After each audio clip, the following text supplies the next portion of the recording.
بسم اللہ الرحمن الرحیم۔ السلام علیکم۔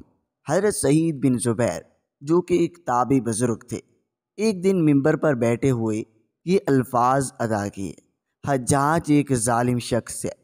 ادھر جب حجاج کو پتہ چلا آپ میرے بارے میں ایسا گمان کرتے ہیں تو آپ کو دربار میں بلا لیا اور پوچھا، کیا تم نے میرے بارے میں ایسی باتیں بولی ہیں؟ تو آپ نے فرمایا، ہاں بالکل، تو ایک ظالم شخص ہے۔ یہ سن کر حجاج کا رنگ غصے سے سرخ ہو گیا اور آپ کے قتل کے احکامات جاری کر دیے۔ جب آپ کو قتل کے لیے دربار سے باہر لے کر جانے لگے تو آپ مسکرا دیے۔ حجاج کو ناگوار گزرا۔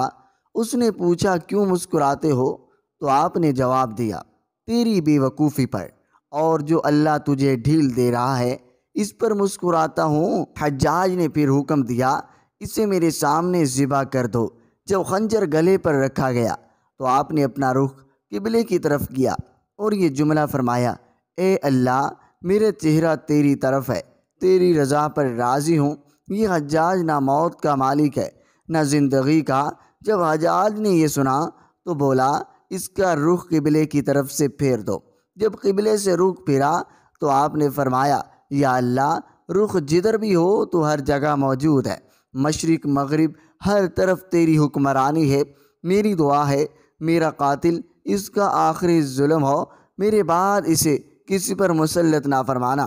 جب آپ کی زبان سے یہ جملہ ادا ہوا اس کے ساتھ ہی آپ کو قتل کر دیا گیا اور اتنا خون نکلا کہ دربار تر ہو گیا۔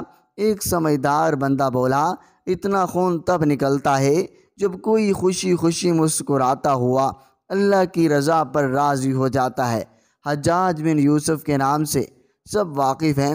حجاج کو عبد المالک نے مکہ، مدینہ، طائف اور یمن کا نائب مقرر کیا تھا اور اپنے بھائی بشر کی موت کے بعد اسے عراق بھیج دیا، جہاں سے وہ کوفہ میں داخل ہوا اور ان علاقوں میں 20 سال تک حجاج کا عمل دخل رہا۔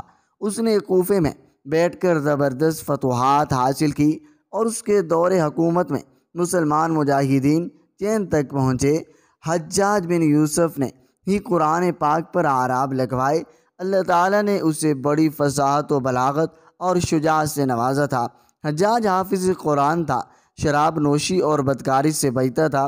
وہ جہاد کا دھانی تھا اور فتوحات کا تھا، مگر اس کی تمام اچائیوں پر اس کی ایک برائی نے پردہ ڈال دیا تھا، اور وہ برائی کیا تھی؟ ظلم۔ حجاج بہت ظالم تھا۔ اس نے اپنی زندگی میں ایک خون خوار درندے کا روپ دھار رکھا تھا۔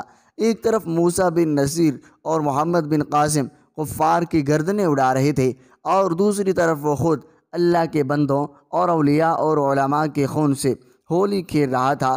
حجاج نے 1,20,000 انسانوں کو قتل کیا۔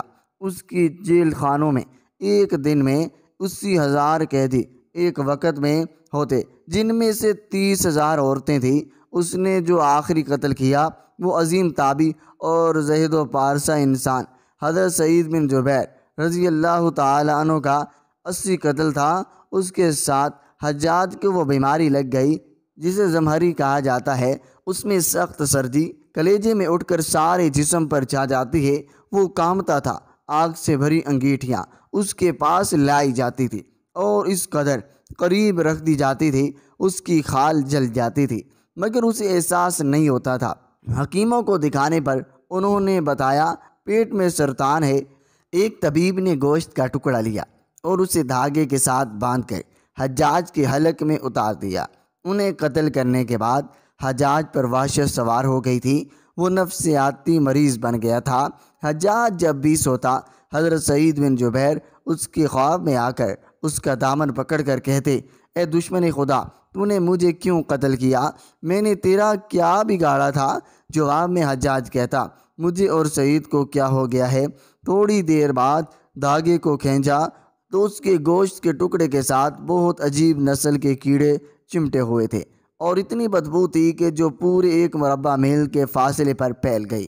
درباری اٹھ کر بھاگ گئے۔ حکیم بھی بھاگنے لگا۔ حجاج بولا، تو کدھر جاتا ہے؟ علاج تو کر۔ حکیم بولا، یہ تیری بیماری زمینی نہیں آسمانی ہے، اللہ سے پناہ مانگ۔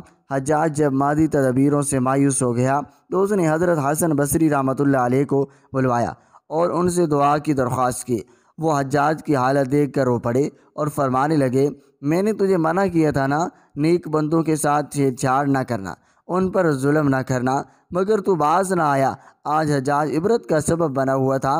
وہ اندر باہر سے جل رہا تھا، وہ اندر سے ٹوٹ پھوٹ چکا تھا۔ حضرت سعید بن زبیر رضی اللہ تعالیٰ عنہ کی وفات کے 40 دن بعد ہی حجاج کی بھی موت ہو گئی تھی۔